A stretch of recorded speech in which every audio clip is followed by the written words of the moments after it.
जिल्ह्यातल्या देगाव गावंडे आज असं पाण्याचा पूर्ण महापूर आलेला आहे। माझ्यामध्ये पाहू शकता की हे जे पाणी आहे हे पाणी कुठलं पावसाचं नसून हे आहे 64 खेडी योजनेच्या पाईपलाईनचं। रात्री जे आहे पाईपलाईन फुटली त्यामुळे पूर्ण परिसरामध्ये पाणी झालेलं आहे। पाहू शकता की गुडघ्याच्या वर पाणी प्रत्येक गावात जर तुम्ही कुठे फिरत तुम्हाला गुडघ्याच्या वर पाणी पाहायला मिळालं आहे। मग रस्ता असो किंवा परिसर असो किंवा घर असो, हे माझ्या तुम्ही काकांना सरकवतो या पाहू शकता तुम्ही घर आहे, घराच्या आतमध्ये 1.5 ते 2 फूट पाणी हे आहे। रात्रीपासून हे पाणी या गावामध्ये आहे आणि अजूनही जे पाणी जे आहे पाईपलाईन फुटलं अजूनही पाणी जे सुरू आहे।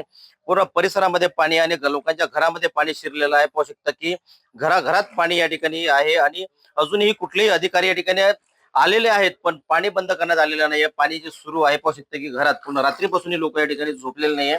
घरात संपूर्ण 1 ते 1.5 फूट पाणी या ठिकाणी आहे पूर्ण परिसर। अशीच परिस्थिती गावामध्ये तुम्ही कुठेही गेलात तर तुम्हाला या ठिकाणी पाहायला मिळते। पाहू शकता घरामध्ये या ठिकाणी घरात जे आहेत घरातील प्रत्येक ठिकाणी या ठिकाणी पाणी आपल्याला पाहायला मिळत आहे आणि अशीच परिस्थिती सर्व ठिकाणी आहे। पाहता या बेड पूर्ण या ठिकाणी पाण्यात जो आहे आता बेड पाण्यात गेलेला आणि याचं पूर्ण याचं या ठिकाणी खत असेल किंवा काही असेल धान्य पूर्ण या ठिकाणी भिजलेलं आहे।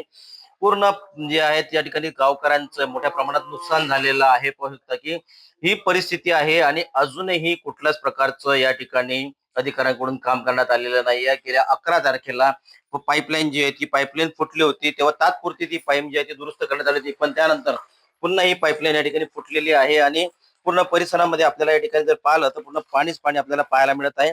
या ठिकाणी गावकरी आपल्यासोबत आहे, नेमकं या गावाकडून जाणून घेऊया की काय नेमकं आहे।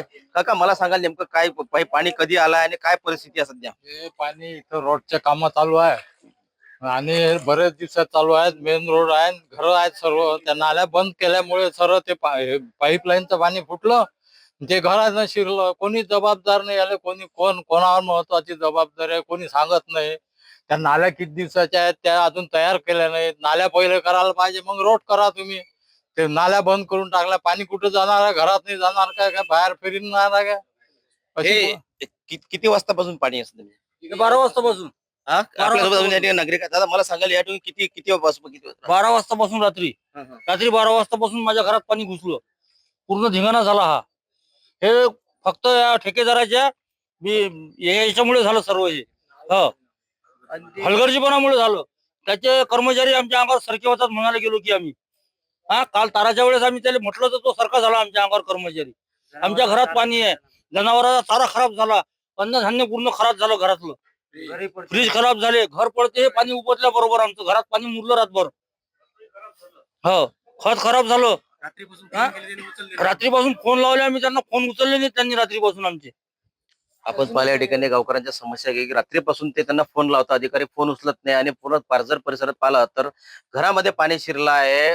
जे खत ते ठेवलं तर खते ओलं झालेलं आहे आणि जो प्राण्यासाठी जे कुटारी ओलं झालेलं आहे आणि या समस्येमध्ये नागरिक असतानाही कुठल्याच प्रकारचं जे आहे प्रशासनाकडून किंवा त्या ठेकेदाराकडून अजूनही उपाययोजना करण्यात आलेली नाही। गेल्या म्हणजे रात्री 12 वाजेपासून तर आता सकाळचे 10 वाजल्यात अजूनही गावामध्ये जिथं तिकडे पाहिलं तिकडे आपल्याला पाणी पाहायला मिळत आहे। गणेश सोनवणे, टीव्ही मराठी, देगाव गावंडे, अकोला।